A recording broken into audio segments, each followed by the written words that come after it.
성희야, 너 지금 뭐해? 나 지금 리차드 도킨스의 만들어진 신이라는 책을 읽고 있어. 그 사람 무신론 과학자 아니야? 맞아, 과학자인데 신이 있다는 것을 믿지 않는 무신론 과학자야. 왜냐하면 과학이 신이 없다는 것을 증명해냈거든. 진짜? 과학이 신이 없다는 걸 밝혀냈다고? 그럼 신이 없어도 이 세상이 어떻게 생겼는지 과학이 다 설명해주잖아. 그래? 그럼 과학자인데 하나님을 믿는 사람들은 뭐야?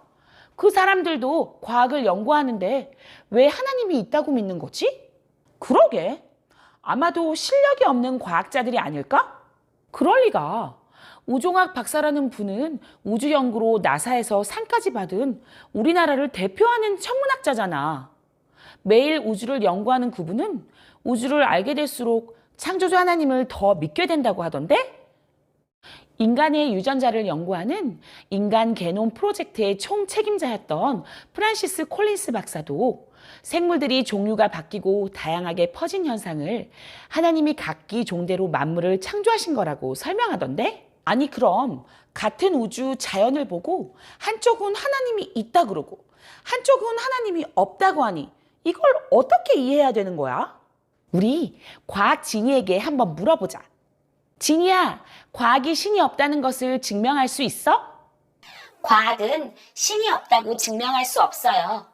과학은 우리 눈에 보이는 자연에서 관찰할 수 있는 일들만 실험을 통해서 연구할 수 있기 때문이죠.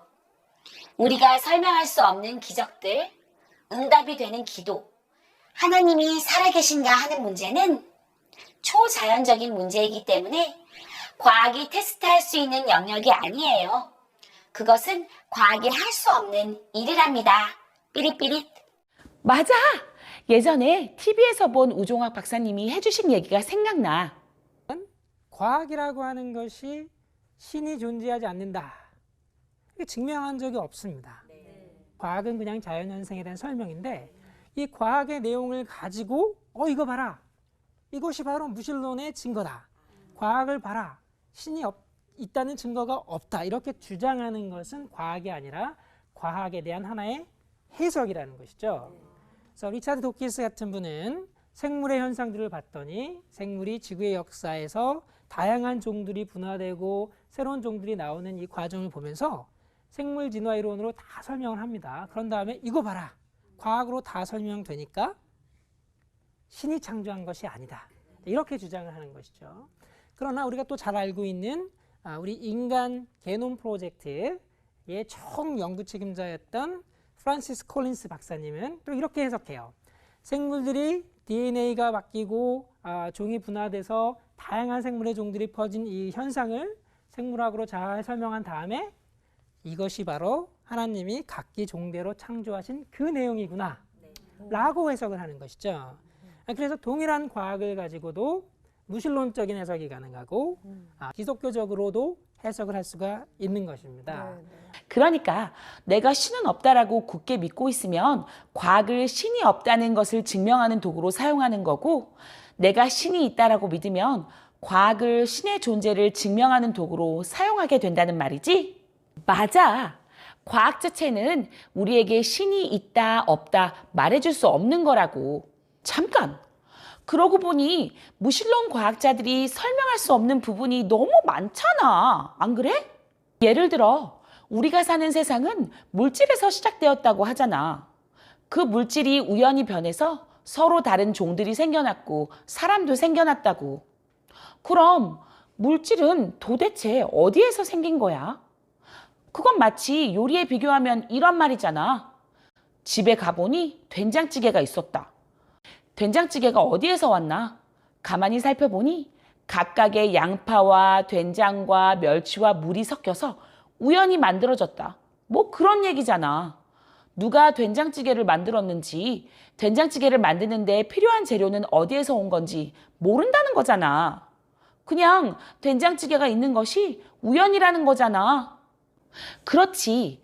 그래서 크리스찬 과학자들은 우주를 만들 때 필요했던 물질이 하나님께로부터 왔다고 하고, 그 물질들을 이용해서 세상을 창조하신 분이 하나님이라고 얘기하는 거야. 근데 세상을 창조하신 분이 하나님이란 것을 어떻게 믿어? 얘들아, 여기서 뭐해? 민재야, 어서 와. 이 문제는 민재가 더 잘 알 것 같아. 민재가 교회에 잘 다니거든. 세상을 창조하신 분이 하나님이란 것을 과학으로는 증명할 수 없는데 어떻게 믿을 수 있냐고? 잘 들어봐. 하나님은 너무 크고 위대하신 분이기 때문에 사람이 아무리 노력하고 연구해도 알 수가 없는 분이야. 하나님이 먼저 우리에게 다가와 주셔서 하나님이 어떤 분이시라는 것을 알려주기 전에는 우리는 하나님에 대해서 알 수가 없는 거지. 예를 들면 내가 유명한 BTS 그룹의 팬이야. 그래서 BTS에 대해 너무 알고 싶어. 우리 비는 어떤 음식을 좋아할까? 우리 웹몬스터는 어떻게 공부해서 저렇게 영어를 잘할까? 그런데 BTS는 너무 유명해서 우리가 간절히 원한다고 만날 수 있는 건 아니지. 그리고 만나게 되더라도 BTS가 라방을 켜고 자신들에 대해서 자세히 먼저 알려주지 않는 한 우리는 그들에 대해서 아무것도 알 수가 없어. 사람도 그런데 심지어 이 세상을 창조하신 위대하신 하나님이 계시다면 그분이 먼저 우리에게 다가오시고 자신에 대해 알려주시지 않는 이상 우리가 그분에 대해 알 수가 있을까? 아니지.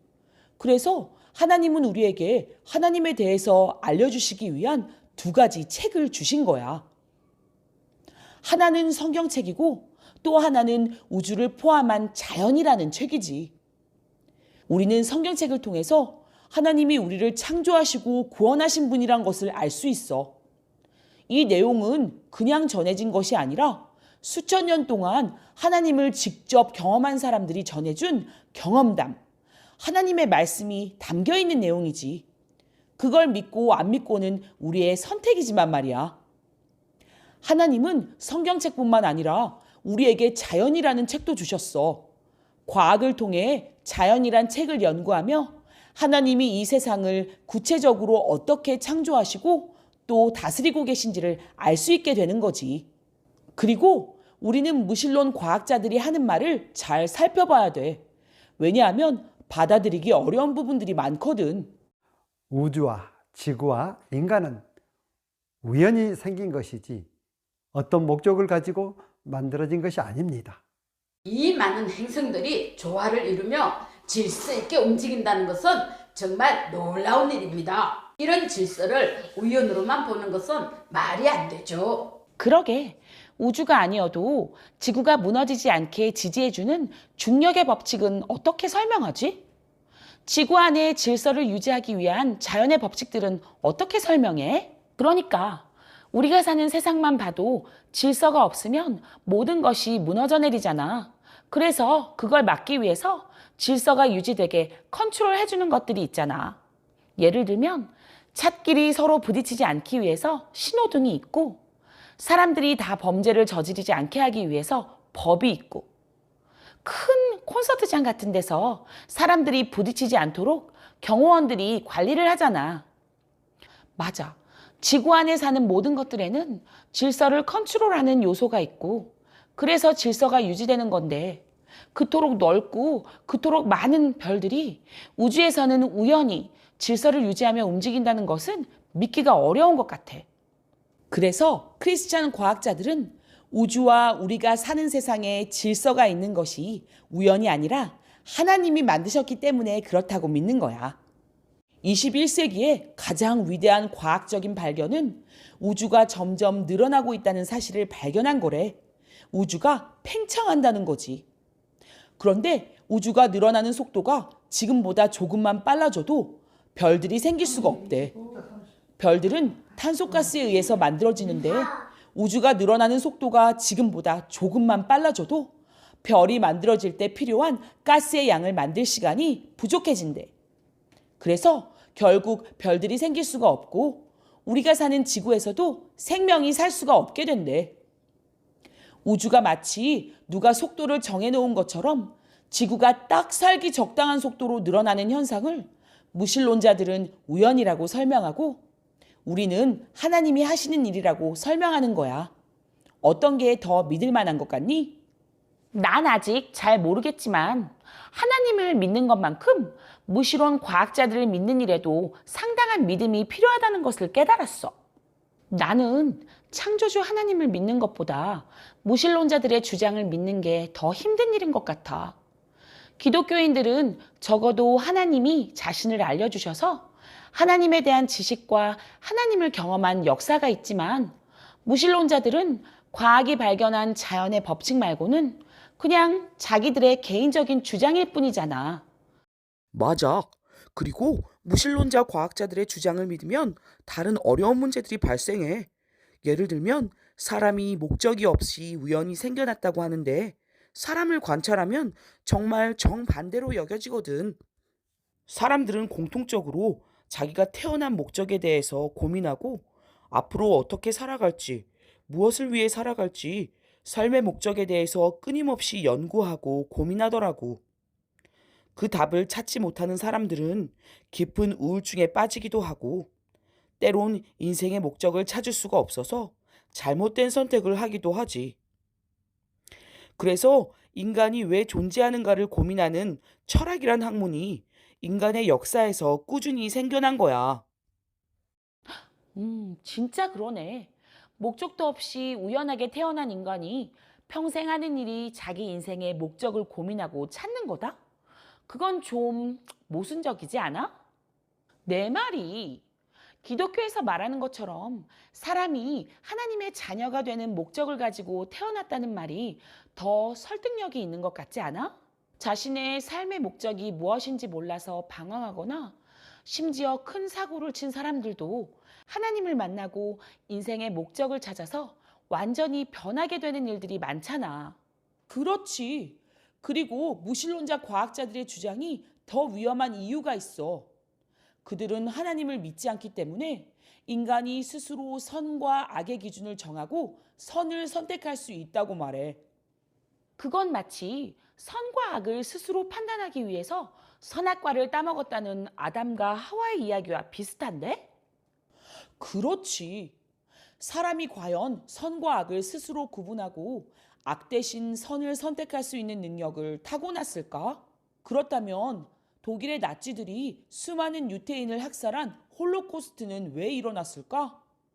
히틀러는 자신의 나라 독일에서 자신들이 누려야 할 이득을 유태인들이 대신 누리고 자신들이 얻을 수 있는 직업을 유태인들이 대신 누리는 것을 못마땅해 하면서 그들을 없애는 것을 자기 국민들을 위한 선한 일로 여겼어.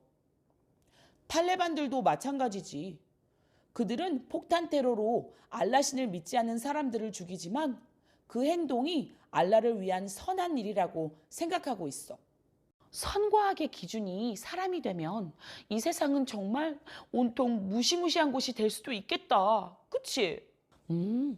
그래서 정직한 무신론자들은 우리 사회의 선과 악을 구분하는 도덕성은 종교, 특히 기독교를 떠나서는 설명할 수 없다고 얘기하는 거구나. 사실 나 자신만 보더라도 내가 누군가를 미워하고 복수하고 싶은데 용서하기로 선택하는 것, 어려운 사람을 보고 모르는 척 눈 감고 싶은데 도와주기로 선택하는 것, 이런 것들은 내 스스로 선을 선택할 힘이 있어서 하는 게 아니라 하나님이 그것을 옳다고 하시고 나에게 착한 일을 선택할 힘과 용기를 주시기 때문에 가능한 거거든. 잠깐. 그러고 보니 무신론자들은 우리의 유전자가 이기적이라고 하지 않았어?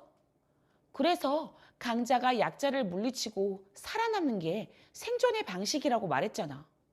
그런데 어떻게 인간이 스스로 선을 선택할 수가 있다고 믿는 거지?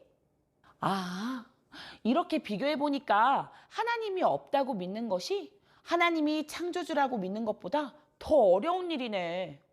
민재야, 나 이번 주에 너희 교회에 한번 나가도 될까? 하나님에 대해서 더 알고 싶어. 나도 갈래. 그래, 주일에 맛있는 간식 사다 놓고 기다리고 있을게. 꼭 와. 자, 이제 우리 같이 뛰어놀자.